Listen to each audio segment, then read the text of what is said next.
back onto the rails. Something was melting off Mo. "Oh, it's about time the silly mud came off me," he said. "Those stupid diesels have been nothing but trouble." But Conjunction misheard a little bit. "You fooled us, stupid engine! You fooled us that you were black. And now you just fooled us? Brr!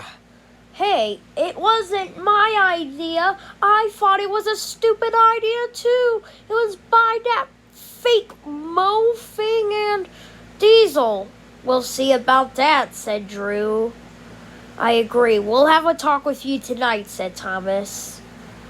The fake Mo had just been put back on the track and was planning on abandoning Diesel. He chuffed away with a furious Diesel behind. "Diesel, with this stupid plan, I was planning on a working plan. A crazy Diesel," he scowled, and while he was chuffing and thinking, the mud peeled off him too on his face. That night, Diesel was put back on the tracks. He was dirty and covered in many stuff. "Now I want no more naughtiness of you," said Harvey as soon as Diesel was back on the tracks. Growled Diesel, but Harvey just chuffed away and acted like he didn't care. And Diesel roared away himself, thinking about his clone turning into an enemy as well. That same night, Mo chuffed away from his shed and his plan was going to find the fake Mo and taking him down so he could get his trust back from all his friends. I'm gonna kill that Diesel and that faker out of me," he said to himself crossly.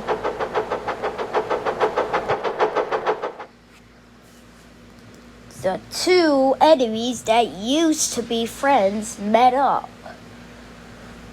"I say, we should fight and kill each other so we'll teach yourself a lesson," Diesel growled. "Well, I bet your plans never worked because you're dumb. So I suppose a request to kill you too," said the fake Mo. And then it all happened at once. The Diesel charged at the faker Stevie. Rah! And the fake Stevie charged at the Diesel. Rah! And as soon as they hit each other, the fake Mo didn't derail, but the Diesel nearly fell off the viaduct. "Grrr!" growled Diesel. "You'll never get away from this. I will get my revenge." "Those shall be your last words," said the fake Mo. And without another word, the fake Mo pushed Diesel off the viaduct. And then the fake Mo slowly chuffed away. "Oh, you! You better not be abandoning me! Come back!" But he didn't. He just kept slowly chuffing away. "Grrr!" growled Diesel. And with a few minutes later, Harvey arrived. "I told you no more naughtiness," said Harvey. "What did you get into this time?" "That stupid fake engine pushed me off the viaduct. That is no excuse," said Harvey. "I will lift you back on the rails tomorrow." And he puffed away with a furious Diesel behind.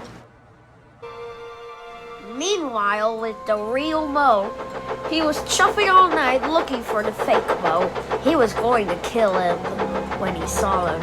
And then, ahead of him, was the fake version of him, the me.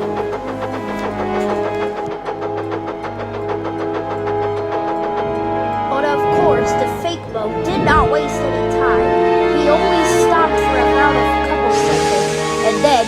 ran away from the real version of himself. "Hey, get back here!" cried Mo. And the chase was on. The real Mo was a little faster than the fake Mo, but didn't caught up to him right away. The fake Mo pumped as fast as his wheels could carry him. So did the real Mo. "You'll never catch me," said the fake Mo. "But why are you a bully figure of me? Why did you not want to be Conjunction's friend? Like, you just trained at me."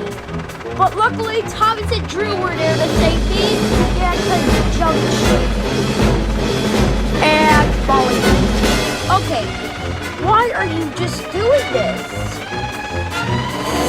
"So I can get my revenge on you." But I never even met you. What do you mean, revenge?" "I don't know," said the fake Mo, acting really dumb now. "Don't play dumb with me. Now here's something you should have asked me either. Then there was trouble.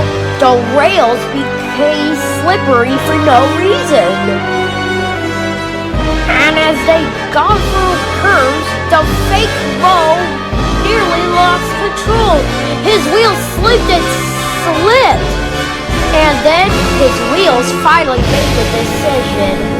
He fell right off the rails and into a muddy pond. "Ha! So I finally caught you," said the real Mo. "You have been nothing but trouble here. What's the lesson you've learned today?" "All right, fine, you've caught me." And he told the real Mo everything. Everything about you two, everything that happened. Mo was furious. "You're going to have a lot to talk about. A lot of engines are going to have to talk to you." And a lot of engines did the next day. You would off one of his own Sudrian bellows just to keep his precious express. "Silence! You robot fake Mo and Dingsel! I heard you have been nothing but trouble to my railway while I was on vacation. Drew told me everything." Both felt miserable. "You will now leave." And they did. The engines hissed and growled at them until they were nowhere in sight. One of his own Sudrian bellows just to keep his Once both villains were gone, Conjunction and Thomas and Molly McGee and Drew apologized to Mo for going too harsh on it. "Nah, it's fine, dudes. You didn't know." And then they both smiled too. And then all the engines cheered, and everyone lived happily ever